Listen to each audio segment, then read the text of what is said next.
സ്നേഹത്തിനായി ഞാൻ ദൈവത്തിന് സ്തോത്രം ചെയ്യുന്നു. നമുക്കെല്ലാവർക്കും പിതാവിൻ്റെ പാദപീഠത്തിലായിരിക്കാൻ പിന്നെയും ഒരു സാവകാശം ഈ ഭൂമിയിൽ നമുക്ക് തന്നോർത്ത് നമുക്ക് ഒരുമിച്ച് ദൈവത്തിന് സ്തോത്രം ചെയ്യാം. നാം എല്ലാവരും ക്രിസ്തീയ ജീവിതം ചെയ്യുന്നവരാണ്.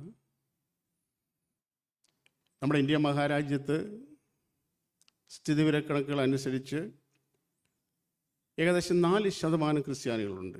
അതിൻ്റെ അർത്ഥം ഏകദേശം 5 കോടി ക്രിസ്ത്യാനികൾ ഇന്ത്യയിലുണ്ട്. ലോക ജനസംഖ്യയിലെ കണക്ക് പരിശോധിച്ചാൽ ഏകദേശം മൊത്തം ഓൾ വേൾഡ് മുഴുവൻ ലോകത്തിലും 31% ക്രിസ്ത്യാനികളുണ്ട് എന്ന് സ്ഥിതിവിവരക്കണക്കുകൾ പറയുന്നു. ഈ പറഞ്ഞ എല്ലാ കൂട്ടരും ഒരു വിധത്തിൽ അല്ലെങ്കിൽ മറ്റൊരു വിധത്തിൽ ക്രിസ്തീയ ജീവിതം ചെയ്യുന്നവരാണ്. നാമും വർഷങ്ങളായി ക്രിസ്തീയ ജീവിതം ചെയ്യുന്നവർ തന്നെയാണ്. ഈ ക്രിസ്തീയ ജീവിതത്തിന് വേണ്ടി നമ്മെ പ്രേരിപ്പിച്ച ഘടകം എന്താണ്? അനേകർ ക്രിസ്തീയ ജീവിതത്തിൽ വന്നതിൻ്റെ കാരണം മറ്റ് മതങ്ങൾ മനുഷ്യനിർമ്മിതമായ ദൈവങ്ങളെ അവതരിപ്പിക്കുമ്പോൾ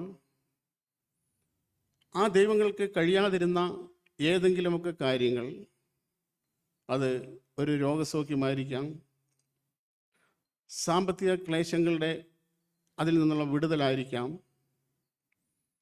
കുഞ്ഞുങ്ങളുടെ നല്ല ഭാവിക്ക് വേണ്ടി ചെയ്ത കാര്യങ്ങളായിരിക്കാം.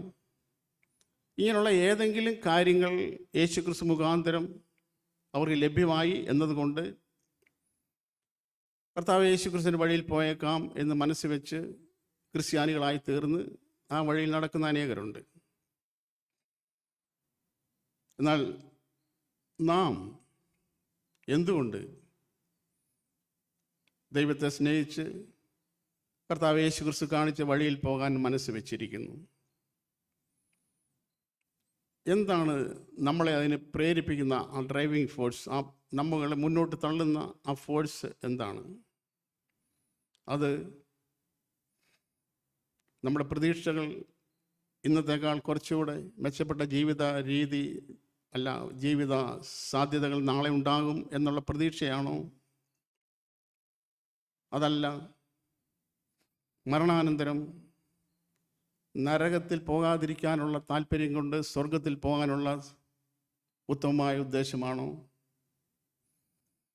നാം കേട്ടിട്ടുണ്ട് നരകവും സ്വർഗവും തമ്മിലുള്ള വ്യത്യാസം. പലരും പ്രസംഗത്തിൽ കൂടെ പലരും പറഞ്ഞ് നാം കേട്ടിട്ടുണ്ട്. നരകം മഹായാതനയുടെ സ്ഥലമാണ്. അവിടുത്തെ തീ ഒരിക്കലും കെട്ടുപോകുന്നില്ല, പുഴു ഒരിക്കലും ചാകത്തില്ല. അവിടെ ഭയങ്കരമായ ദാഹമാണ്, ഭയങ്കര പ്രയാസമാണ്.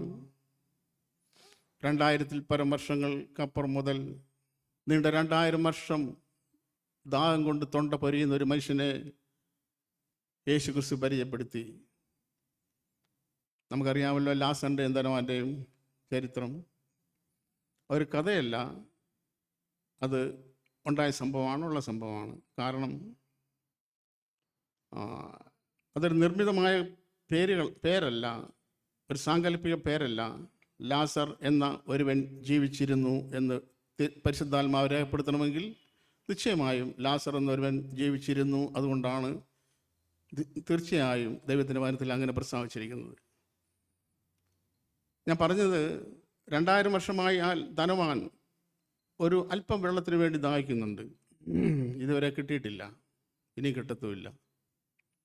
അപ്പം ഇങ്ങനെയുള്ള ഒരു അവസ്ഥയിൽ നിന്ന് ഒഴിഞ്ഞ് സർവ സമ്മോദങ്ങളും സർവ സുഖങ്ങളും എല്ലാ നന്മകളും അനുഭവിച്ചുകൊണ്ട് നാൾതോറും ആ സ്വർണ്ണത്തെരുവീതിയിൽ കൂടെ നടക്കുകയും ആ മുത്തുകൾ കൊണ്ട് നിർമ്മിച്ച മനോഹരമായ കെട്ടിടത്തിൽ താമസിക്കുകയും നമ്മുടെ തലയിൽ നല്ല നല്ല കിരീടങ്ങൾ അണിഞ്ഞുകൊണ്ട് ജയാളിയായി ഒരു കണ്ണുനീരും ദുഃഖങ്ങളും നെടുവീർപ്പും ഒന്നുമില്ലാത്തൊരു ജീവിതത്തിന് വേണ്ടിയുള്ള പ്രത്യാശയാണോ നമ്മളെ ക്രിസ്തീയ ജീവിതത്തിന് വേണ്ടി ഫോഴ്സ് ചെയ്യുന്നത്? അങ്ങനെയെങ്കിൽ നമ്മുടെ ആ പ്രത്യാശയ്ക്ക് മങ്ങലേൽക്കുമ്പോൾ നമ്മുടെ ക്രിസ്തീയ ജീവിതത്തിനും മങ്ങൽ സംഭവിക്കും. യഥാർത്ഥത്തിൽ എന്താണ് ഒരുവളെ യേശുവിനെ പിൻപറ്റാൻ പ്രേരിപ്പിക്കേണ്ട ഘടകം എന്താണ്? അതിൻ്റെ ആ ഘടകമെന്ന് പറയുന്നത് ദൈവത്തിൻ്റെ ക്രിസ്തുയേശുവിലുള്ള സ്നേഹത്തെ നാം അറിയുക എന്നുള്ളതാണ്. യേശു ക്രിസ്തു എനിക്ക് വേണ്ടി എന്ത് ചെയ്തു? ആ സ്നേഹം അറിയാതെ നമുക്ക് ക്രിസ്ത്യ ജീവിക്കാൻ കഴിയത്തില്ല. ആ സ്നേഹം നാം അറിയുകയും ആ സ്നേഹത്തോട് നമുക്കുള്ള കമ്മിറ്റ്മെൻറ്റ്, നമുക്കുള്ള പ്രതികരണം, ആ സ്നേഹത്തിന് നമ്മളിൽ നിന്ന് ഉളവാകുന്ന പ്രതികരണമാണ് യഥാർത്ഥത്തിൽ ക്രിസ്ത്യ ജീവിതം എന്ന് പറയുന്നത്.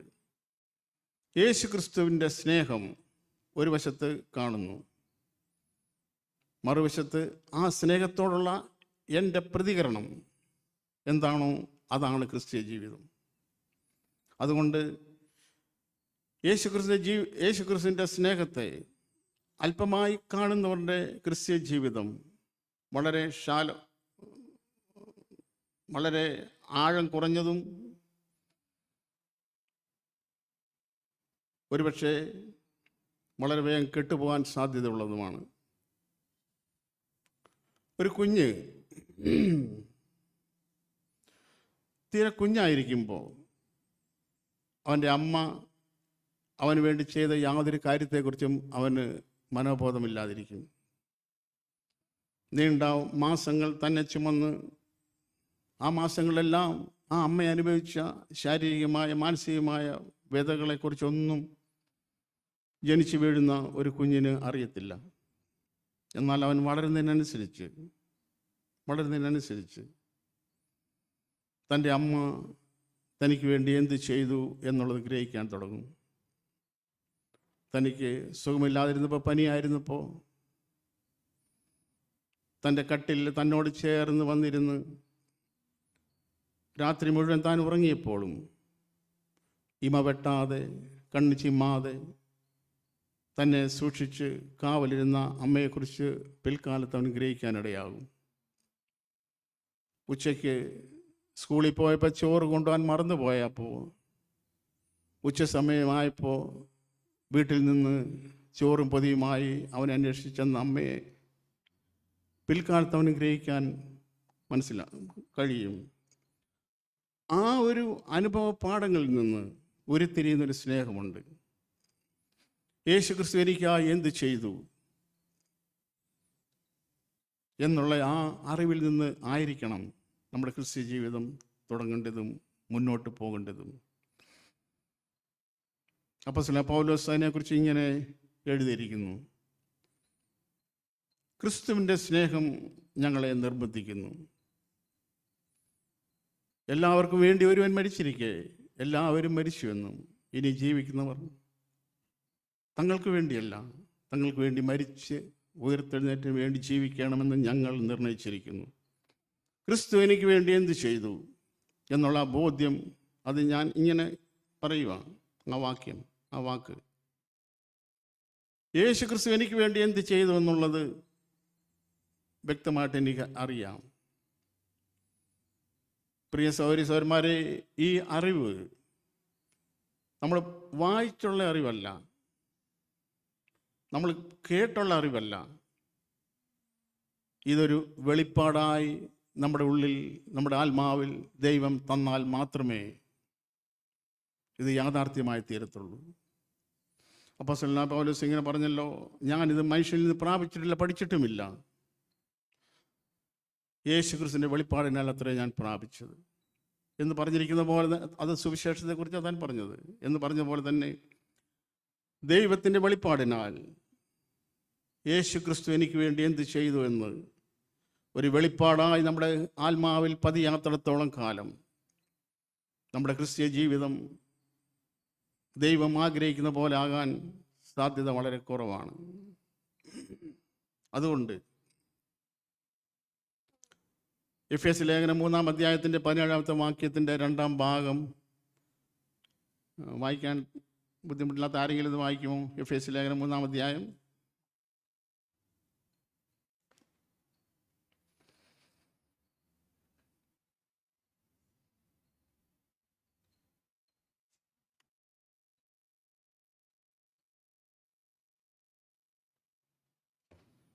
നിങ്ങൾ സ്നേഹത്തിൽ വേരൂന്നി ആ ഭാഗം പോലെ വായിക്കേണ്ടത്.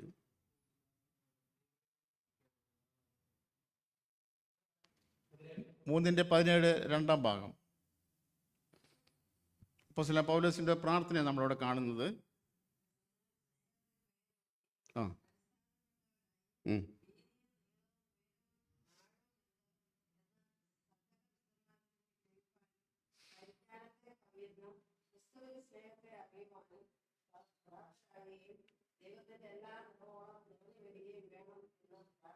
മതി. അപ്പോസ്തലൻ പൗലോസിൻ്റെ 4 പ്രാർത്ഥനകൾ തിരുവചനത്തിൽ നമുക്ക് ഗ്രഹിക്കാൻ കഴിയുന്നുണ്ട്. 2 പ്രാർത്ഥന എഫേസ്യ ലേഖനത്തിലും 1 ഫിലിപ്പ് ലേഖനത്തിലും കൊലോസ്യ ലേഖനത്തിലും. അപ്പോൾ എഫേസ്യ ലേഖനത്തിൽ 2ാമത്തെ പ്രാർത്ഥനയായി അപ്പോസ്തലൻ പൗലോസിൻ്റെ 2ാമത്തെ പ്രാർത്ഥനയത്. അത് നമ്മളെങ്ങനെ എന്ത് ചെയ്യണം, എന്തായിത്തീരണം എന്ന് താൻ ദൈവത്തോട് പ്രാർത്ഥിക്കുക. നമ്മളോട് പറയുമല്ല, താൻ സഭയിൽ പ്രസംഗിക്കുകയല്ല, ദൈവത്തോട് പറയുക. കാരണം സഭയിൽ പ്രസംഗിച്ചത് കൊണ്ട് ഇത് സംഭവിക്കത്തില്ല. ദൈവത്തോട് പ്രാർത്ഥിക്കുകയാണ്. ഇവരെന്ത് ചെയ്യണം? കർത്താവേ, ഇവർ സ്നേഹത്തിൽ വേരൂന്നി അടിസ്ഥാനപ്പെട്ടവരായി ദൈവസ്നേഹത്തിൻ്റെ നീളവും വീതിയും ആഴവും ഉയരവും സകല വിശുദ്ധന്മാരോടും കൂടെ ഗ്രഹിക്കുകയും പരിജ്ഞാനത്തെ കവിയുന്ന ക്രിസ്തുവിൻ്റെ സ്നേഹത്തെ അറിയുവാൻ പ്രാപ്തരാകുകയും അങ്ങനെ ദൈവത്തിൻ്റെ അങ്ങനെ എന്നുള്ള വാക്ക് അവിടെ ഇല്ല, അത് ഞാൻ പറഞ്ഞതാണ്. ദൈവത്തിൻ്റെ എല്ലാ നിറവോളം നിറഞ്ഞു വരികയും വേണം എന്ന് ഞാൻ ഇവർക്ക് വേണ്ടി അപേക്ഷിക്കുന്നു. അപ്പം ദൈവത്തിൻ്റെ എല്ലാ നിറവോളം നിറഞ്ഞു വരണമെങ്കിൽ അതിൻ്റെ പുറകിൽ അതിൻ്റെ ആദ്യത്തെ സ്റ്റെപ്പെന്ന് പറയുന്നത് അവർ സ്നേഹത്തിൽ വേരൂന്നി അടിസ്ഥാനപ്പെടുകയാണ് വേണ്ടത്. ഒന്നാമത്തെ കാര്യം, ദൈവത്തിൻ്റെ സ്നേഹത്തിൽ വേരൂന്നി അടിസ്ഥാനപ്പെട്ടവരായിരിക്കണം. പിന്നെ ആ സ്നേഹത്തിൻ്റെ നീളവും വീതിയും ആഴവും ഉയരവും, ദൈവത്തിൻ്റെ സ്നേഹത്തിൻ്റെ നീളം വീതി ആഴം ഉയരം സകല വിശുദ്ധന്മാരോടും കൂടെ ഗ്രഹിക്കണം. പോരാ, പരിജ്ഞാനത്തെ കവിയുന്ന ക്രിസ്തുവിൻ്റെ സ്നേഹത്തെ അറിയണം. ക്രിസ്തുവിൻ്റെ സ്നേഹം പരിജ്ഞാനത്തെ കവിയുന്നതാണ്. എന്ന് പറഞ്ഞാൽ എന്താണെന്ന് ഒരു പക്ഷേ നമ്മൾ വായിക്കുമ്പോൾ പെട്ടെന്ന് മനസ്സിലായെന്ന് വരികയല്ല. ഞാൻ മനസ്സിലാക്കിയ സത്യം നിങ്ങളോട് പറയാം. എന്താണ് പരിജ്ഞാനത്തെ കവിയുന്ന ക്രിസ്തുവിൻ്റെ സ്നേഹം? പരിജ്ഞാനം എന്ന് പറഞ്ഞാൽ നമുക്കറിയാം, അറിവിൻ്റെ പ്രായോഗിക തലമാണ് പരിജ്ഞാനം. പരിജ്ഞാനത്തെ കവിയുന്ന ക്രിസ്തു, അറിവിൻ തന്നെ സിമ്പിളായിട്ട് സങ്കല്പിക്കുക. പരിജ്ഞാനം എന്ന് പറഞ്ഞാൽ അറിവാണ്. പരിജ്ഞാനത്തെ കവിയുന്നതാണ് സ്നേഹം, കവിയുന്നതായിരിക്കണം സ്നേഹം. ഈ ക്രിസ്തുവിൻ്റെ സ്നേഹം പരിജ്ഞാനത്തെ കവിയുന്ന ക്രിസ്തുവിൻ്റെ സ്നേഹമാണ്. ദൈവത്തിൻ്റെ സ്നേഹം പരിജ്ഞാനത്തെ കവിയുന്നതാണ്, ക്രിസ്തുവിൻ്റെ സ്നേഹം പരിജ്ഞാനത്തെ കവിയുന്ന സ്നേഹമാണ്. എന്താണ് പരിജ്ഞാനം? മനസ്സിലാക്കാൻ ഒരു ഉദാഹരണമല്ല, ഒരു സംഭവം, ബൈബിളിലെ ഒരു കാര്യം. യേശുക്രിസ്തു അപ്പോസ്തലന്മാരെ തിരഞ്ഞെടുത്തപ്പോൾ യൂദായും തിരഞ്ഞെടുത്തു. 12 പേരിൽ ഒരുവനായിരുന്നു യൂദാ. യൂദായെ തിരഞ്ഞെടുത്തപ്പോൾ തന്നെ അപ്പോസ്തലന്മാരെ തിരഞ്ഞെടുക്കാൻ മുൻപ് തന്നെ രാത്രി മുഴുവൻ പിതാവിനോട് ദൈവം യേശുക്രിസ്തു പ്രാർത്ഥിക്കുകയുണ്ടായി. പിതാവിനോട് രാത്രി മുഴുവൻ പ്രാർത്ഥിച്ചതിന് ശേഷമാണ് അപ്പോസ്തലന്മാരെ തിരഞ്ഞെടുക്കുന്നത്. പിതാവ് പറഞ്ഞു, ഞാനിങ്ങനെ ഒരു സങ്കല്പമാണ്, എൻ്റെ സങ്കല്പം ഞാനിങ്ങനെ പറയും. പിതാവ് പറഞ്ഞു, മോനെ, നീ യൂദായെ തിരഞ്ഞെടുക്കണം. യേശു പിതാവിനോട് ഇങ്ങനെ പറഞ്ഞു എന്ന് ഞാൻ സങ്കല്പിക്കുന്നു. കേവലം സങ്കല്പമാണ്, ബൈബിളൊന്നും ഉള്ള കാര്യമൊന്നുമല്ല കേട്ടോ. എനിക്ക് ഗ്രഹിക്കാൻ വേണ്ടി ഞാനിങ്ങനെ സങ്കല്പിച്ച കാര്യമാണ്. യേശുവിൻ്റെ മറുപടി, പിതാവേ, ഞാൻ അവനെ തിരഞ്ഞെടുക്കാം. പക്ഷേ 3.5 വർഷം കഴിയുമ്പോൾ അവനാണ് എന്നെ പീലാത്തോസിൻ്റെ മുമ്പിൽ എത്തിക്കുന്നത്. അവനാണ് എന്നെ ക്രൂശിക്കപ്പെടാൻ ഇടവരുത്തുന്നവൻ അവനായിരിക്കുമല്ലോ. പിതാവ് അതിനോട് ഇങ്ങനെ പറഞ്ഞു കാണും. അതെനിക്കും അറിയാം, പക്ഷേ നീ അവനെ തിരഞ്ഞെടുക്കണം. ഈ യേശുവിനെ ഒറ്റിക്കൊടുക്കുന്ന യൂദായെ തിരഞ്ഞെടുക്കാൻ യേശുവിന് ഒരു വിഷമം ഉണ്ടായില്ല. കാരണം ഈ യൂദയാണ് യേശുവിനെ ഒറ്റിക്കൊടുക്കുന്നത് എന്ന് അറിഞ്ഞുകൊണ്ട് തന്നെയാണ് യൂദായെ യേശു സ്നേഹിച്ചത്.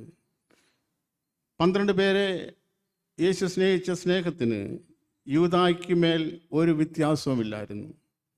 യേശു 12 പേരെയും അവസാനത്തോളം ഒരുപോലെ സ്നേഹിച്ചു എന്ന് ദൈവത്തിന് വചനം പറയുന്നു. പരിജ്ഞാനം, അറിവ് ഉണ്ട് യേശുവിന്, ഇവനാണ് എന്നെ ഒറ്റിക്കൊടുക്കുന്നത്. പക്ഷേ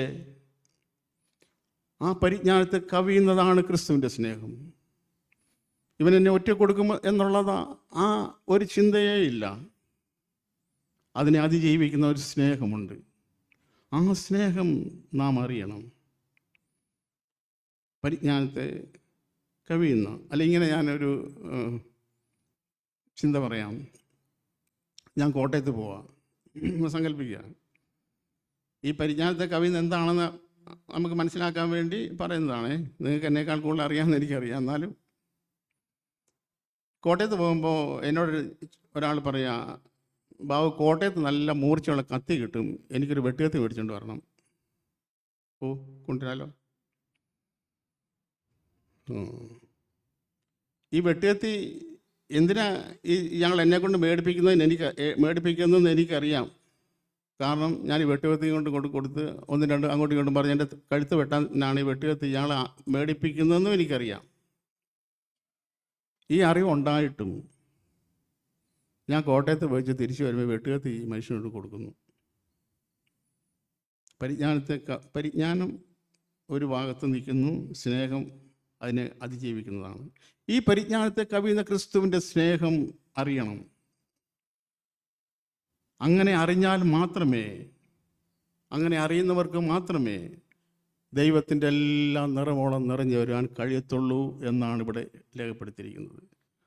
അതുകൊണ്ട് ഈ സ്നേഹത്തെ നാം അറിയുന്നവരായിരിക്കണം.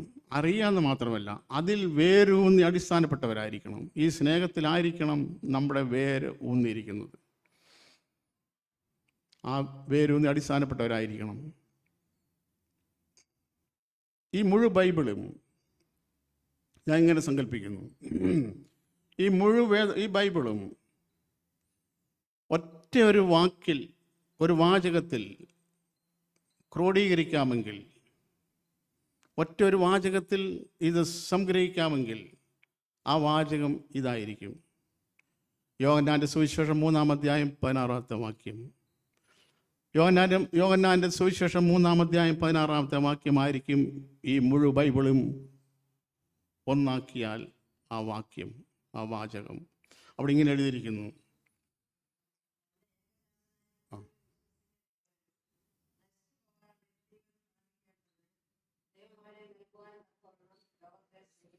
തൻ്റെ ഏകജാതനായ പുത്രനിൽ വിശ്വസിക്കാത്തവൻ ആരും നശിച്ചു പോകാതിരിക്കേണ്ടതിന് ദൈവം അവനെ നൽകുവാൻ തക്കവണ്ണം ലോകത്തെ സ്നേഹിച്ചു, എന്നെ സ്നേഹിച്ചു, നിങ്ങളെ സ്നേഹിച്ചു. ആ സ്നേഹത്തിൽ വേരൂന്നി അടിസ്ഥാനപ്പെടണം നമ്മൾ. ഇതിന് എനിക്ക് വേണ്ടി എൻ്റെ സൃഷ്ടാവ് മരിക്കാൻ സ്വന്തം ജീവനെ, സ്വന്തം പ്രാണനെ മരണത്തിന് ഒഴുക്കിക്കളയുവാൻ തയ്യാറായ സ്നേഹം. ഞാൻ പാപിയായിരുന്നപ്പോൾ അപ്പോസ്തലനായ പൗലോസ് ഇങ്ങനെ പറഞ്ഞിട്ടുണ്ടല്ലോ,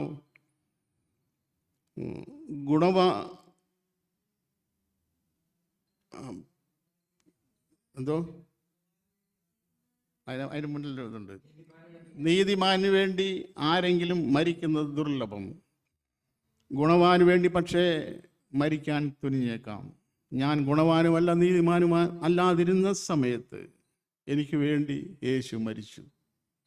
ഈ സ്നേഹത്തിൽ വേരൂന്നി അടിസ്ഥാനപ്പെട്ടതായിരിക്കണം ക്രിസ്ത്യ ജീവിതം. എങ്കിൽ മാത്രമേ യഥാർത്ഥ ലക്ഷ്യത്തിൽ നമുക്ക് എത്താൻ കഴിയത്തുള്ളൂ. നിങ്ങൾ ഇവിടെ എല്ലാവരും തന്നെ കേട്ടിട്ടുള്ള ഒരു കഥ ഞാനൊന്നുകൂടെ ആവർത്തിക്കാം. ഒരു സാങ്കല്പിക കഥയാണ്, നിങ്ങൾക്ക് എല്ലാവർക്കും അറിയാം എന്ന് ഞാൻ ധരിക്കുന്നു. ഒരപ്പൻ 2 മക്കളുണ്ടായിരുന്നു. 2 മക്കളെ സ്കൂളിൽ വിട്ടു. മൂത്തം പഠിക്കാൻ താല്പര്യത്തോടെ, എന്തിനു വേണ്ടി അപ്പൻ എന്നെ സ്കൂളിൽ വിട്ടോ ആ കാര്യം മൂത്തവന് അവൻ പഠിച്ചു. പഠിക്കാൻ വേണ്ടി വിട്ടെന്നുള്ള ബോധ്യമുള്ളവൻ പഠിച്ചു. അവൻ പഠിച്ചു, വക്കീലായി, ജഡ്ജിയായി. ഇളയവൻ സ്കൂളിൽ പോയി പക്ഷേ അവൻ പഠിച്ചൊന്നുമില്ല. നാടൻ ഭാഷ പറയും വെറും തല്ലിപ്പൊളീനായി ഇങ്ങനെ പിള്ളേരുമായിട്ട് കൂട്ടൊക്കെ കൂടി ഇങ്ങനെ നടന്ന് ഉഴപ്പി തിരിഞ്ഞ് നടന്നു. ശരിയല്ലാത്ത കൂട്ടുകെട്ടിലൊക്കെ ആയിപ്പോയി, മദ്യപാനിയായി, ദുർനടപ്പുകാരനായി ഇങ്ങനെ ജീവിച്ചു. അവസാനം ഒരു വഴക്കിൽ ഇവൻ ഏർപ്പെട്ടു. ഒരുത്തിനെ കുത്തിക്കൊന്നു, ഒരു മനുഷ്യനെ കുത്തിക്കൊന്നു. പോലീസ് ഇവനെ പിടിച്ചു. പോലീസ് പിടിച്ച് നേരെ കൊണ്ടുവന്നത് ഈ ചേട്ടൻ ജസ്റ്റിസ് ആയിരിക്കുന്ന, ന്യായാധിപനായിരിക്കുന്ന ചേട്ടൻ മുമ്പിൽ തന്നെ എത്തിയത്. ചേട്ടൻ നീതിമാനായതുകൊണ്ട്, അനിയനായതുകൊണ്ട് ഒരു പരിഗണനയും കൊടുക്കാൻ പറ്റത്തില്ല. നീതി മാത്രമേ നടപ്പാക്കാൻ കഴിയൂ. ഈ ചേട്ടൻ അനിയനെ മരണശിക്ഷയ്ക്ക് വിധിച്ചു. അവന് ശിക്ഷ അതാണ്, അതിനൊരു മാറ്റവും വരുത്താൻ പറ്റത്തില്ല. ഈ നീതി നിർവഹണത്തിൽ മുഖപക്ഷം പാടില്ല. ചേട്ടൻ മരണത്തിന് വിധിച്ചു. മരണത്തിൻ്റെ ദിവസമായി, തൂക്കിക്കൊല്ലാനുള്ള സമയമായി. അന്ന് രാത്രി ഈ ജ്യേഷ്ഠൻ തൻ്റെ ഔദ്യോഗിക വേഷ സംവിധാനത്തോടു കൂടി ജയിലിൽ ചെന്നു. ആരും തടയത്തില്ല, ജസ്റ്റിസ് ആയതുകൊണ്ട്. എന്നിട്ട് കൊല്ലാൻ വേണ്ടി ആ സെല്ലിൽ സൂക്ഷിച്ചിരുന്ന അനിയനോടൊരു കാര്യം പറഞ്ഞു. അനിയ, നീ വളരെ വേഗം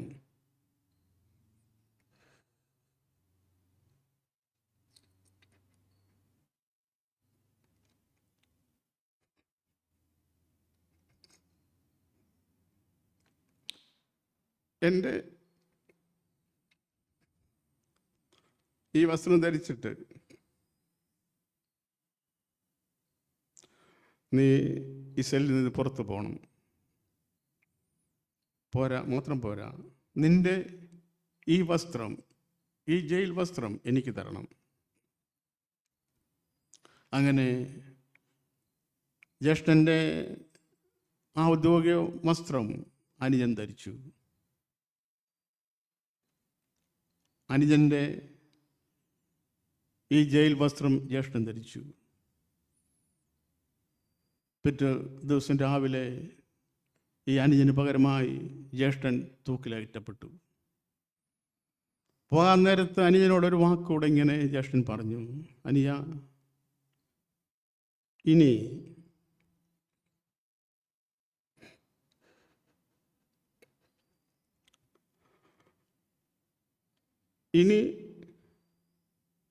ഈ വഴിയിൽ നടക്കരുത്. കാരണം നിനക്ക് വേണ്ടി മരിക്കാൻ ഇനി ഒരു ജ്യേഷ്ഠൻ ഇല്ല. അതുകൊണ്ട് നീ ദോഷവഴികളെ വിട്ട് നേരായ വഴിയിൽ നടക്കണം.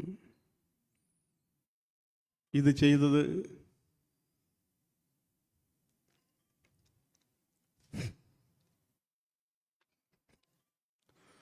എൻ്റെ വീണ്ടെടുപ്പുകാരനായ കർത്താവ് യേശു ക്രിസ്തുവാണ് എനിക്ക് വേണ്ടി ചെയ്തത്. എന്നെ നീതിമാനാക്കേണ്ടതിന് വേണ്ടി അവൻ പാപമായി തീർന്നു. അവൻ്റെ നീതിയുടെ അങ്കി എന്നെ ധരിപ്പിക്കേണ്ടതിന് വേണ്ടി അവൻ പാപമായി തീർന്നു. ഈ സഹോദരൻ, ഈ അനുജൻ, ഇങ്ങനെ സങ്കല്പിക്കുക, ഈ അനുജൻ വീട്ടിൽ ചെന്നു, ജ്യേഷ്ഠൻ്റെ മുറി കാണുന്നു. എന്തായിരിക്കും അവൻ്റെ ഉള്ളിൽ വരുന്ന വികാരം? ജ്യേഷ്ഠൻ സ്ഥിരമായിട്ട് ഉപയോഗിക്കുന്ന വസ്ത്രം കാണുന്നു. എന്തായിരിക്കും അവൻ്റെ ഉള്ളിൽ വരുന്നത്? ജ്യേഷ്ഠൻ സ്ഥിരമായി വായിക്കുന്ന പുസ്തകങ്ങൾ, ബുക്കുകൾ, പേന, ഉപയോഗിക്കുന്ന സാധനങ്ങളെല്ലാം കാണുന്നു. ഈ അനുജനുണ്ടാകുന്ന മനോവികാരം എന്തായിരിക്കും പ്രിയപ്പെട്ടവരെ? അത് വെറുതെ ഇങ്ങനെ ചിരിച്ച് തള്ളി ഇത് അങ്ങനെ ആയിരിക്കുമോ? ഒരിക്കലും ആകാൻ സാധ്യതയില്ല. യേശു എനിക്ക് വേണ്ടി എന്ത് ചെയ്തു എന്നറിയാതെ നമുക്കാർക്കും ജയകരമായി ക്രിസ്ത്യ ചെയ്യാൻ കഴിയത്തില്ല. ആ ഗെത്സമന മുതൽ കാൽവറി വരെ, ആ കാൽവറിയിൽ നാട്ടപ്പെട്ട ക്രൂശിൻ്റെ ചുവട്ടിലേക്ക് നാം വരാതെ നമ്മുടെ ക്രിസ്ത്യ ജീവിതം ഒരുതരം ചടങ്ങുകൾ മാത്രമായി തീരും എന്നുള്ള സത്യമാണ്. നമ്മൾ കൂടി വരുന്നുണ്ടായിരിക്കും, പാടുന്നുണ്ടായിരിക്കും, പ്രാർത്ഥിക്കുന്നുണ്ടായിരിക്കും, ബൈബിൾ വായിക്കുന്നു, ഇതെല്ലാം ശരി തന്നെയാണ്. എന്നാൽ ഇതൊന്നും അതിൻ്റെ തുടക്കങ്ങളല്ല. അല്ലെങ്കിൽ ഇതെല്ലാം വേണ്ട എന്നല്ല ഞാൻ പറഞ്ഞത്. ഇതെല്ലാം തുടങ്ങേണ്ടത് ഈ ക്രൂശിൻ്റെ ചുവട്ടിൽ നിന്നായിരിക്കണം. ആ സ്നേഹം കണ്ടാൽ പിന്നെ ഒരിക്കലും ആ സ്നേഹത്തിൻ്റെ ആഴം ഗ്രഹിക്കും തോറും ഞാനായിക്കോട്ടെ, നിങ്ങളായിക്കോട്ടെ, നാം കൂടുതൽ വിനയമുള്ളവരും കൂടുതൽ വിനയാന്വികളായി നാം തീരും എന്നുള്ള സംശയമില്ല. നമുക്ക് പ്രശംസിക്കാൻ ക്രൂശല്ലാതെ ഒന്നുമല്ലാതായിത്തീരും.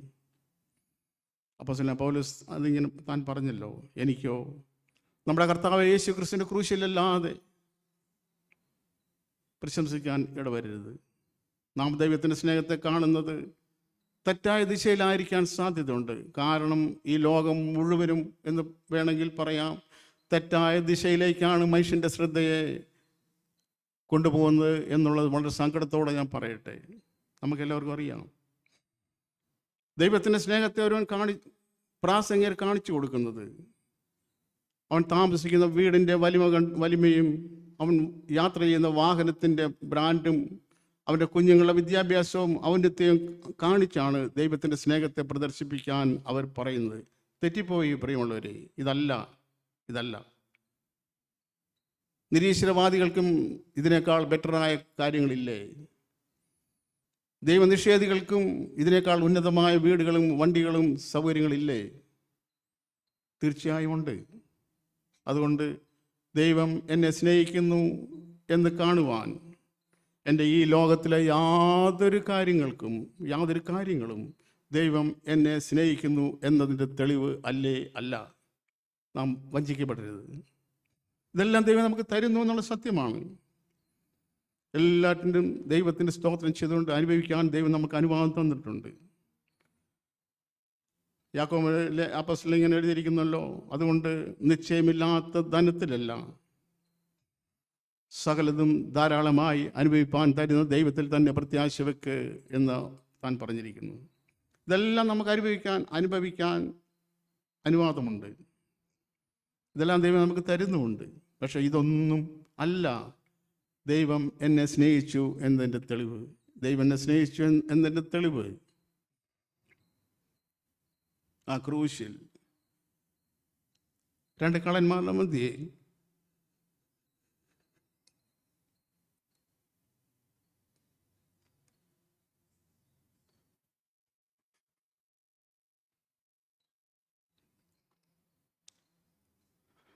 കണ്ടാൽ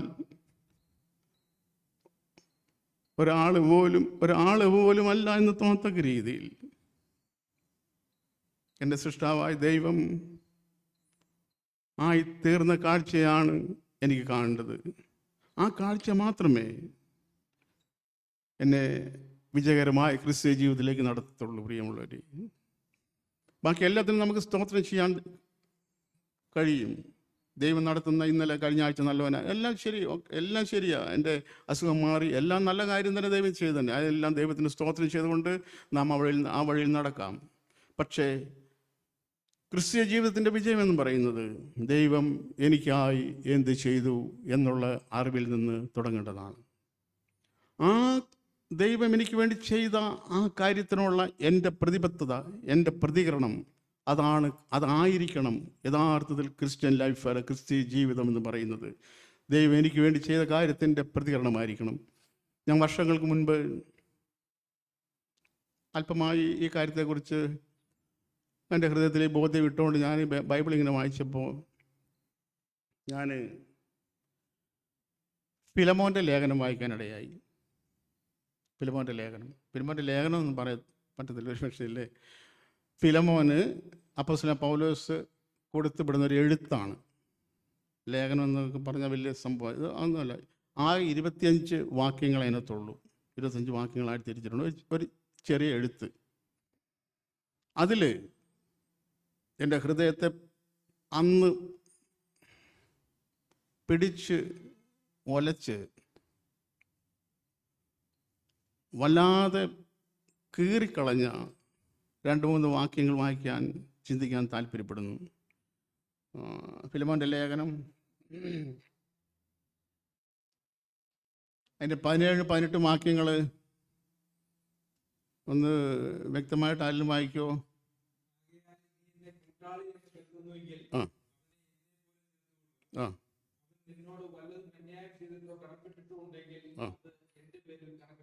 ആ മാത്രമല്ല ഞാൻ മതി ബ്രദറെ. ഈ ഇവിടെ എത്ര സമയമുണ്ട് ബ്രദറെ? 1 മണി. ഇതിൻ്റെ പശ്ചാത്തലം അല്പമായി എന്താ കുറഞ്ഞ സമയം ഞാൻ വിവരിക്കാം. അപ്പോസ്തലനായ പൗലോസ് റോമിൽ കാരാഗൃഹ തടവിലായിരിക്കുന്നു. റോമിലെ ഞാൻ വിസ്താര സമയത്ത്, യെരുശലേമിലെ വിസ്താര സമയത്ത് താൻ ഇങ്ങനെ പറഞ്ഞു, ഞാൻ ദേവാലയത്തിനോ മോശയുടെ ന്യായപ്രമാണത്തിനോ വിരുദ്ധമായിട്ടൊന്നും ചെയ്തിട്ടില്ല. അങ്ങനെ ഉണ്ടെങ്കിൽ ഇവർക്ക് എൻ്റെ മേലെ അങ്ങനെ വല്ല അന്യായമുണ്ടെങ്കിൽ അത് ബോധിപ്പിക്കാം.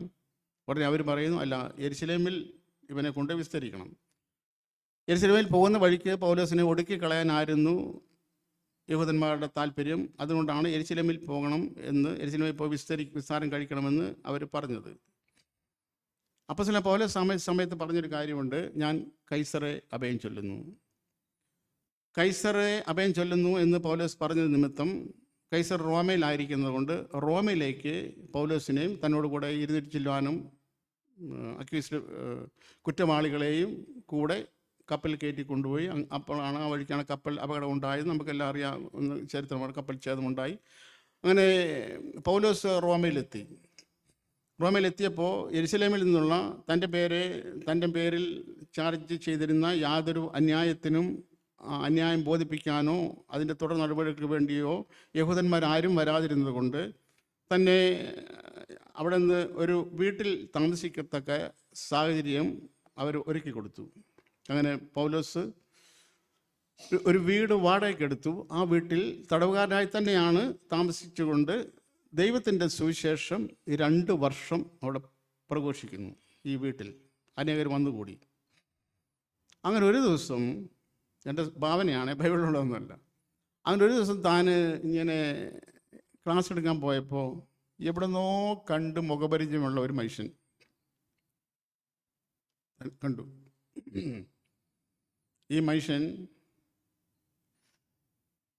ഈ ഫിലമോൻ എന്ന് പറയുന്ന മനുഷ്യന്, ആ മനുഷ്യൻ്റെ വീട്ടിലൊരു കൂട്ടായ്മയുണ്ട്, ഒരു സഭയുണ്ട്. അന്ന് ചർച്ചകളൊക്കെ വീടുകളിലാണ്, ഹൗസ് ചർച്ചസ് ആയിരുന്നു ആ കാലത്തുണ്ടായിരുന്നത്. അപ്പോൾ പൗലോസിന് ഇങ്ങനെ തിട്ടം കിട്ടിയില്ല, എവിടുന്നോ കണ്ട് പരിചയമുണ്ട്. നമ്മൾക്കും അങ്ങനെ പലപ്പോഴും ഉണ്ടായി. ഞാനും ഇങ്ങനെ കൃത്യമായിട്ട് പേരൊന്നും അറിയുന്നില്ല, പക്ഷെ കണ്ട് നല്ല മുഖപരിചയമുണ്ട്. അങ്ങനെ ഒരാൾ പൗലോസ് കണ്ടു. ഈ മനുഷ്യൻ പൗലോസിനെയും കണ്ടു. കാരണം പൗലോസ് ഈ ഫിലമോൻ്റെ വീട്ടിൽ കൂടെ പോകുന്നൊരു മനുഷ്യനായിരുന്നു എന്ന് ഞാൻ സങ്കല്പിക്കുന്നു. കാരണം അവിടെ ഒരു ചർച്ചുണ്ട്. ആ ചർച്ചിൽ ഫിലമോനും പൗലോസും തമ്മിൽ ഭയങ്കര ക്ലോസ് ആണ്. പൗലോസ് എന്ന് പറഞ്ഞാലും ഫിലമോൻ അത് അനുസരിക്കും. അങ്ങനെ ഇവർ തമ്മിൽ ഭയങ്കര ഇൻറ്റിമസി ഉണ്ടായിരുന്നു, ഭയങ്കര സ്നേഹം ഉണ്ടായിരുന്നു. അതുകൊണ്ട് പൗലോസ് ഈ മനുഷ്യനെ അവിടെ നിന്ന് കണ്ടിട്ടുണ്ട്, പൗലോസിനെ ഈ മനുഷ്യനെ കണ്ടിട്ടുണ്ട്. പെട്ടെന്ന് ഇവർ പരിചയപ്പെട്ടു. പൗലോസ്, ഞാനിങ്ങനെ ഇന്നടത്തായിരുന്നു, ഇസ്രായേൽ. അവർ എവിടെ ആയിരുന്നു? അവിടെ ഇങ്ങനെ ഫിലമോൻ എന്ന് പറയുന്ന മനുഷ്യനുണ്ടായിരുന്നു. പൗലോസിനും പിടി, ഫിലമോൻ്റെ അവിടെ വെച്ച് കണ്ടിട്ടുണ്ടല്ലോ. എന്താ പ്രശ്നം? എന്ത് പറ്റി? എന്താണ് ഇങ്ങനെ ഇത്ര ദൂരം വരാൻ കാരണം? അത് ഞാൻ ഫിലമോൻ്റെ വീട്ടിൽ ഞാനൊരു കുറേ കാലമായി ഇങ്ങനെ അടിമയായിട്ട് നിൽക്കുക. ഇപ്പോൾ ഞാൻ അവിടുന്ന് ഓടിപ്പോകുന്നു. എനിക്ക് വല്ല ഇഷ്ടമില്ല, അവിടെ താമസിക്കാൻ ഇഷ്ടമില്ല. ഞാൻ പോകുന്നു എന്ന് മാത്രമല്ല, ഞാൻ പോന്നപ്പോൾ അവൻ്റെ കുറച്ച് പൈസയും ഒക്കെ മോഷ്ടിച്ചുകൊണ്ടാണ് ഞാൻ പോകുന്നത്. ഏതായാലും പൗലോസ് ഈ മനുഷ്യനെ കൈക്കൊണ്ടു. പൗലോസിൻ്റെ കൂടെ ബൈബിൾ പഠനത്തിനാക്കി. ബൈബിൾ പഠനത്തിനാക്കി കഴിഞ്ഞപ്പോൾ അടിമയായിരിക്കുന്ന ഒനേസിമോസ് എന്നാണ് അടിമയുടെ പേര്. അടിമയായിരിക്കുന്ന ഒനേസിമോസിൽ ഭയങ്കര ചേഞ്ച് വന്നു, ഭയങ്കര വ്യത്യാസം വന്നു. അപ്പോസ്തലനായ പൗലോസിൻ്റെ ബൈബിൾ ടീച്ചിങ് കൊണ്ട് ഒനേസിമോസിന് വ്യത്യാസം വന്നു എന്ന് മാത്രമല്ല, ഒനേസിമോസ് നല്ല ഒന്നാം തരം ഒരു ദൈവ മനുഷ്യനായി തീർന്നു. അങ്ങനെ ദൈവ മനുഷ്യനായി തീർന്ന ഒനേസിമോസിനെ തൻ്റെ പണ്ട് തൻ്റെ യജമാനായിരുന്ന ഫിലമോൻ്റെ അടുത്തേക്ക് പൗലോസ് മടക്കി അയക്കുമ്പോൾ ഈ ഒനേസിമോസിൻ്റെ കയ്യിൽ ഒരു എഴുത്തും കൊടുത്താണ് വിടുന്നത്. ആ എഴുത്തിലുള്ള കാര്യമാണ് ഈ 1-ാം വാക്യം മുതലുള്ള 25 വാക്യങ്ങളിലെ കാര്യങ്ങൾ. ആ എഴുത്തിലുള്ള കാര്യങ്ങളാണ്. ആ എഴുത്തിൽ എഴുതിയ ഒരു കാര്യമാണ് നമ്മൾ ഈ 17 അല്ലേ 17-18 വാക്യങ്ങളിൽ വായിച്ചത്. ആ എഴുത്തിൽ എഴുതിയിട്ടുണ്ട്. എന്താ എഴുതിയിരിക്കുന്നത്? എന്നെ നിന്റെ കൂട്ടാളിയെ പോലെ നീ കരുതുന്നുണ്ടെങ്കിൽ ഇവനെയും ആരെ കുറേ പൈസയൊക്കെ എടുത്ത് മോഷ്ടിച്ച് നിന്റെ അറിവൊന്നുമില്ലാതെ നിന്നെ കണ്ണു വെട്ടിച്ച് നിന്നെ പറ്റിച്ചിട്ട് ഓടിപ്പോയ ഇവനെ നീ എന്ത് ചെയ്യണം? നീ കൈക്കൊള്ളണം എന്നല്ല, എങ്ങനെ കൈക്കൊള്ളണം? എന്നെ പോലെ കൈക്കൊള്ളണം. പൗലോസ് ഈ ഫിലമോൻ്റെ വീട്ടിലോട്ട് വരുവാണെങ്കിൽ ഫിലമോൻ എങ്ങനെ ആയിരിക്കും പൗലോസിനെ കൈക്കൊള്ളുന്നത്? ഞാൻ വിചാരിക്കുന്നു ഫിലമോൻ്റെ വീട്ടിലൊരു AC റൂമുണ്ടെങ്കിൽ തീർച്ചയായും അത് ആർക്ക് കൊടുക്കും? ഈ പൗലോസിന് കൊടുക്കും. അവിടെ നോർമൽ ഫുഡൊക്കെ ഉള്ളെങ്കിൽ വല്ല സ്പെഷ്യൽ ഫുഡൊക്കെ മേടിച്ചാൽ എന്ത് ചെയ്യും? പൗലോസ് വരുന്നുണ്ട് കേട്ടോ എന്ന് വീട്ടിലുള്ള തൻ്റെ സഹോദരിയോടും പറയും. പൗലോസ് വരുന്നുണ്ട്, അതുകൊണ്ട് നമുക്ക് ഈ ഫുഡൊക്കെ മാറ്റി നല്ല അല്ലേ മേശയും ഒക്കെ തുടച്ച് വൃത്തിയാക്കി കട്ടിലെ ഷീറ്റൊക്കെ ഒന്ന് മാറ്റി നല്ല ഫ്രഷ് നല്ല പുതിയ ഷീറ്റൊക്കെ വിരിച്ച് AC ഒക്കെ ഓൺ ചെയ്ത് നല്ല മിറ്റമൊക്കെ അടിച്ച് വൃത്തിയാക്കി ആരാ വരുന്നത്? പൗലോസാണ് വരുന്നത്. അതുകൊണ്ട് പൗലോസ് ഇപ്പോൾ എഴുതിയിരിക്കുന്നത് എന്താ? ഞാൻ വന്നാൽ നീ എന്നെ എങ്ങനെ കൈക്കൊള്ളുമോ അതുപോലെ തന്നെ എന്ത് ചെയ്യണം? ഇവനെ കൈക്കൊള്ളണം എന്ന് മാത്രമല്ല, അടുത്ത വാക്യം സഹോദരന്മാർ ഞാൻ നിങ്ങളോട് ഓർപ്പിക്കുന്നത്, നിങ്ങളെപ്പോഴെങ്കിലും ഒറ്റയ്ക്ക് വേറെ യാതൊരു ചിന്തകളും ഇല്ലാതെ അടുത്തൊരു ഭാഗം നിങ്ങൾ വായിച്ചാൽ തീർച്ചയായും ദൈവത്തിൻ്റെ പരിശുദ്ധാത്മാവിന് യേശുവിനെ അതിലൂടെ കാണിച്ചു തരാൻ കഴിയും എന്ന് ഞാൻ പൂർണ്ണമായി വിശ്വസിക്കുന്നു. അടുത്ത വാക്യം എന്താ പറഞ്ഞിരിക്കുന്നത്? അവൻ നിന്നോട് വല്ലതും കടപ്പെട്ടിട്ടുണ്ടെങ്കിൽ, വല്ല അന്യായം ചെയ്തിട്ടുണ്ടെങ്കിൽ അത് എൻ്റെ പേർക്ക് കണക്കിട്ടുമെന്ന് മാത്രമല്ല, എന്താ ചെയ്യുന്നത്? ഞാൻ തന്നു തീർത്തോളാം. സഹോദരന്മാർ, ഇതെന്താണ്? നാം എല്ലാവരും പിതാവായ ദൈവത്തിന് കടപ്പെട്ടവരായിരുന്നു. ഒത്തിരി കൊടുത്തു തീർക്കാനുണ്ടായിരുന്നു, ഒരുപാട് കൊടുത്തു തീർക്കാനുണ്ടായിരുന്നു. പക്ഷേ ആര് കൊടുത്തു തീർത്തു? കർത്താവ് യേശു ക്രിസ്തു പിതാവിന് എനിക്ക് വേണ്ടി ഉള്ളതെല്ലാം, എൻ്റെ രക്ഷയ്ക്ക് വേണ്ടി, പിതാവിനെ അംഗീകരിക്കാൻ വേണ്ടി എന്തെല്ലാം കൊടുക്കണമായിരുന്നോ അത് മുഴുവനും എനിക്ക് വേണ്ടി കൊടുത്തു തീർത്തു. എന്നിട്ടാ ഈ കത്തുമായിട്ട് ഈ ഫിലമോൻ്റെ അഥവാ ഈ പിതാവിൻ്റെ അടുത്തേക്ക് യേശു എന്നെ പറഞ്ഞു വിടുന്നത്. വെറുതെ പറഞ്ഞു വിടുവല്ല. എന്നിട്ട് എന്താ പറയുന്നത്? പിതാവേ, ഞാൻ എൻ്റെ ഭാഷയിൽ ഇങ്ങനെ പറയുന്നു, പിതാവേ നീ എന്നെ കൈക്കൊള്ളുന്ന പോലെ ഈ ബാബുവിനെയും കൈക്കൊള്ളണം. അവൻ വല്ലതും കടപ്പെട്ടിട്ടുണ്ടെങ്കിൽ, നിന്നോട് വല്ല അന്യായം ചെയ്തിട്ടുണ്ടെങ്കിൽ അത് എൻ്റെ പേർ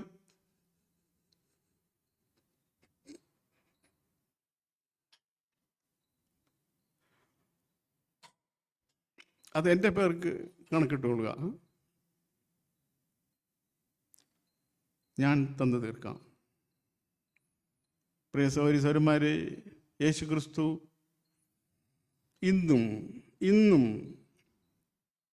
എൻ്റെ മഹാപുരോഹിതനായി പിതാവിൻ്റെ സന്നിധിയിൽ പക്ഷപാതം ചെയ്യുന്ന കാര്യം ഇതാണ്. അവൻ വല്ലതും കടപ്പെട്ടിട്ടുണ്ടെങ്കിൽ, പിതാവേ അതെൻ്റെ പേർക്ക് കണക്കിട്ടുകൊള്ളുക, ഞാൻ അതിനു വേണ്ടിയാണല്ലോ 2000 വർഷങ്ങൾക്ക് മുൻപ് ആ ഗോൽഗോത്തയിൽ ക്രൂശിക്കപ്പെട്ടത്. എൻ്റെ പേർ കണക്കിട്ടു, ഞാൻ തന്നു തീർത്തോളാം. ഈ ഒരു സ്നേഹം നാം കാണുന്നില്ലെങ്കിൽ സഹോദരന്മാരെ, നമുക്ക് വരാം, പോകാം, പാട്ടുപാടാം, കൂട്ടായ്മ ആചരിക്കാം, എല്ലാം ശരിയാണ്. പക്ഷേ യഥാർത്ഥമായ ക്രിസ്തീയ ജീവിതത്തിൻ്റെ ട്രാക്കിലേക്ക് വരാൻ ഒരുപക്ഷെ ഇനി സമയമെടുത്തേക്കാം, കാലങ്ങളെടുത്തേക്കാം. അല്ലെങ്കിൽ ദൈവം ആഗ്രഹിക്കുന്ന പോലെ ക്രിസ്തീയ ജീവിതത്തിലേക്ക് നാം വളരണമെങ്കിലും ഈ സ്നേഹത്തെ നാം വേണ്ട വിധം അറിഞ്ഞേ പറ്റൂ, അറിഞ്ഞേ മതിയാവൂ. ആ സ്നേഹത്തെ വെറുതെ ഒരു ഹിസ്റ്ററി വായിച്ച് മനസ്സിലാക്കുന്നതല്ല. അതൊരു വെളിപ്പാടായി ദൈവം നമ്മുടെ ഹൃദയങ്ങളിൽ, നമ്മുടെ ആത്മാവിൽ തരണം. അതുകൊണ്ട് നമ്മുടെ പ്രാർത്ഥന, കർത്താവേ, പ്രിയപിതാവേ, യേശു ക്രിസ്തുവിനെ ഒരു വെളിപ്പാടായി എൻ്റെ ഹൃദയത്തിൽ, എൻ്റെ ആത്മാവിൽ തരണമേ എന്ന് നാം ദൈവത്തോട് പ്രാർത്ഥിച്ചാൽ നിത്യമായി ദൈവം ചെയ്യും. അപ്പോസ്തലൻ പൗലോസൊക്കെ നമ്മളെ പോലുള്ള മനുഷ്യർ തന്നെയായിരുന്നു. ബൈബിളിലെ വീരപുരുഷന്മാരാരും നമ്മളെക്കാൾ വ്യത്യസ്തരല്ല. ഏലിയാവിനെ കുറിച്ച് ദൈവത്തിൻ്റെ വചനത്തിൽ എഴുതിയിരിക്കുന്നു, ഏലിയാവ് നമുക്ക് സമസ്വഭാവമുള്ള മനുഷ്യനത്രേ. നമുക്ക് എന്തെല്ലാം വീക്ക്നെസ്സുകളുണ്ടോ, എന്തെല്ലാം പോരായ്മകളുണ്ടോ, എന്തെല്ലാം പരാജയങ്ങൾ, എന്തെല്ലാം കാര്യങ്ങളുണ്ടോ, അത് മുഴുവൻ ഉണ്ടായിരുന്ന മനുഷ്യൻ തന്നെയായിരുന്നു ഏലിയാവ്. നമുക്ക് എന്തെല്ലാം വ്യതകളുണ്ടോ, വേദനകളുണ്ടോ, നൊമ്പരങ്ങളുണ്ടോ, അതെല്ലാം ഈ ലോകത്തിൽ ജീവിച്ചവൻ തന്നെയായിരുന്നു നമ്മുടെ കർത്താവ് യേശു ക്രിസ്തു. എന്നാൽ ദൈവത്തിൻ്റെ സ്നേഹത്തിൽ താൻ വേരൂന്നി അടിസ്ഥാനപ്പെട്ടു. പിതാവായ ദൈവം യേശുവിനെ സ്നേഹിക്കുന്ന പോലെ തന്നെ എന്നെയും ഇവിടേക്ക് നമ്മൾ ഓരോരുത്തരെയും സ്നേഹിക്കുന്നു. ആ സ്നേഹം പ്രദർശിപ്പിച്ചത് ഈ ഭൗതികമായ ലോകത്തിലെ ഭൗതികമായ സാഹചര്യങ്ങളുടെ വർധനവ് തന്നുകൊണ്ടല്ല. ദൈവം യേശുവിനെ സ്നേഹിച്ച പോലെ എന്നെ സ്നേഹിക്കുന്നു എന്ന് കാണിച്ചത് ആ കാൽവറി ക്രൂശിൽ തൻ്റെ ഏകജാതന മകനെ, ഏകജാതന പുത്രനെ നൽകുവാൻ തക്കവണ്ണം സ്നേഹിച്ച മഹാസ്നേഹമാണ്. അതുകൊണ്ട് പ്രിയ സഹോദരന്മാരെ, നമുക്ക് ആ സ്നേഹത്തിൽ വേരൂന്നി അടിസ്ഥാനപ്പെട്ട് ദൈവത്തിൻ്റെ എല്ലാം നിറവോളം നിറഞ്ഞു വരുവാൻ അത്യുന്നതനായ ദൈവം നമ്മളെല്ലാവരെയും സഹായിക്കട്ടെ. ദൈവം നമ്മളെ അനുഗ്രഹിക്കട്ടെ.